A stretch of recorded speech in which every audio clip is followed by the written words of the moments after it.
अस्सलाम वालेकुम, hello, welcome to my channel cook beyond beauty. ये चैनल है बहुत ही सिंपल और टेस्टी डिशेस का खजाना। Welcome with yet another recipe 4-in-1 चोंगास। Let's start. इंग्रेडिएंट्स आर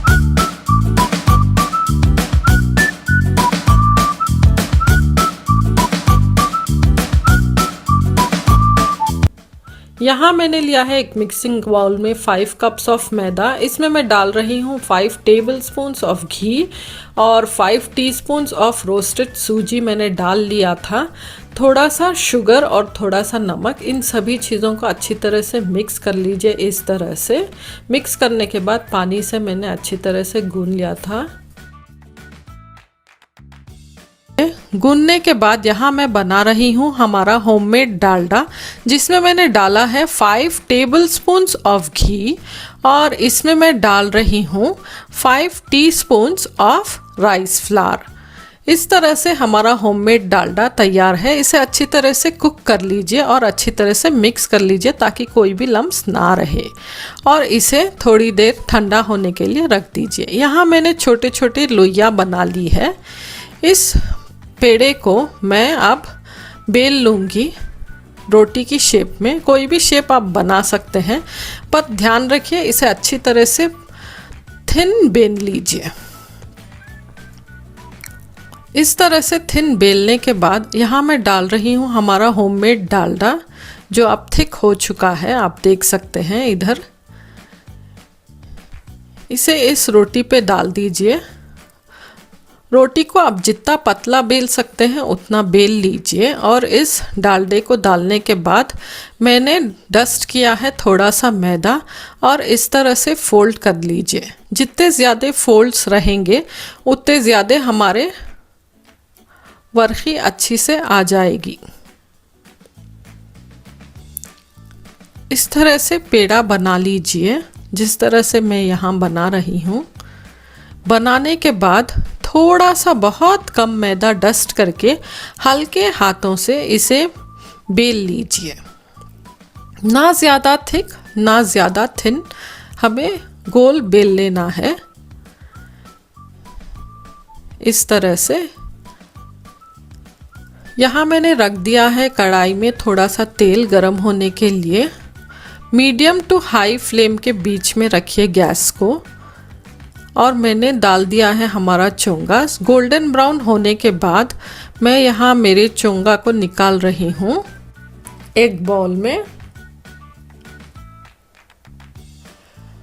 यहाँ मैंने लिया है एक मिक्सर में शुगर 3 कप्स, और इसमें मैं डाल रही हूँ 3 इलायची हरी वाली, और इसे ग्राइंड कर लीजिए फाइन पाउडर में इस तरह से। और इस शुगर के पाउडर को हम डालेंगे हमारे चोंगास के ऊपर। अच्छी तरह से कोट होने दीजिए शुगर के पाउडर को इन चोंगेस पे, और मैंने यहाँ गार्निश किया है विथ सम रोस्टेड आलमंड्स। अब मैं हमारा दूसरा टाइप का चोंगा बताऊंगी। सेम डो में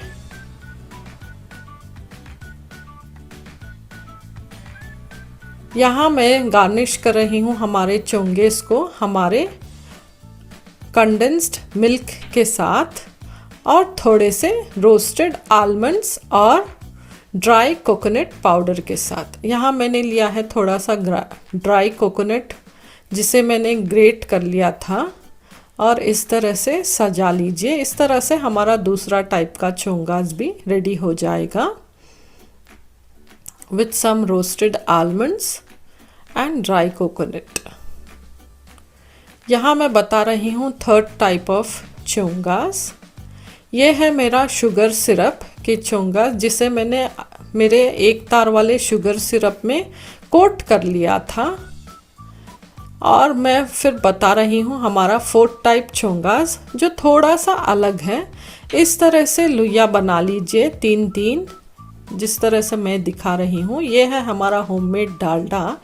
इस तरह से पतली सी रोटी बेल लीजिए, बहुत ही थिन, जितना थिन हो सकता है उतना थिन बेल लीजिए। 2 से 3 मैंने यहाँ लिया है 3,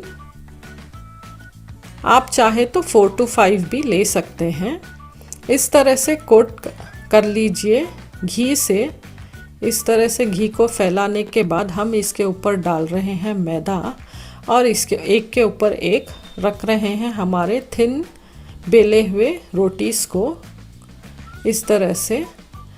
उसके ऊपर भी डाल दीजिए घी और इसको भी इस तरह से फैला लीजिए। फैलाने के बाद थोड़े से बिगर साइज में काट लीजिए इस तरह से। इस तरह से काटने के बाद मैं दे रही हूँ यहाँ शेप हमारे चोंगास को। इस तरह से राउंड कर लीजिए आपके दोनों फिंगर्स के ऊपर इस तरह से अच्छी तरह से स्टिक कर लीजिए ताकि ये खुले नहीं, और बीच में से पकड़ के इस तरह से खोल लीजिए। आपको यहाँ पे डोनट का शेप आ जाएगा। याद रखिए इस तरह से बीच में होल रहना बहुत ही ज़रूरी है, वरना हमारे चोंगास बन जाएंगे फ्राई होने के बाद थोड़े से कच्चे। इसलिए इस तरह से होल रखिए। और यहाँ मैंने लिया है तेल फ्राई होने के लिए और गैस को हमेशा मीडियम पे रखिए। इस तरह से बना लिया है मैंने हमारे मिनी डोनट्स चोंगास, और मैं यहाँ तेल गरम होने के बाद फ्राई कर रही हूँ हमारे मिनी डोनट्स चोंगास। इनको अच्छी तरह से फ्राई होने दीजिए गोल्डन ब्राउन होने तक।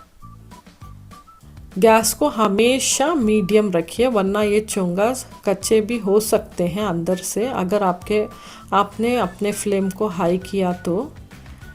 गोल्डन ब्राउन होने के बाद इन सभी मिनी डोनट चोंगास को निकाल लीजिए और हमारे मिनी डोनट चोंगास को कोट कर लीजिए इस तरह से शुगर के पाउडर में।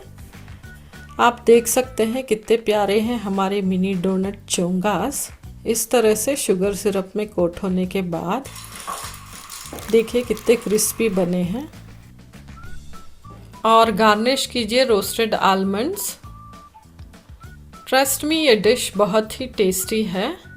अगर आपको ये रेसिपी पसंद आई है तो please like this recipe, please do share with your family and friends. और अगर आप मेरे चैनल पे नए हैं तो please do subscribe to my channel. Thanks for watching. Allah हाफिज़।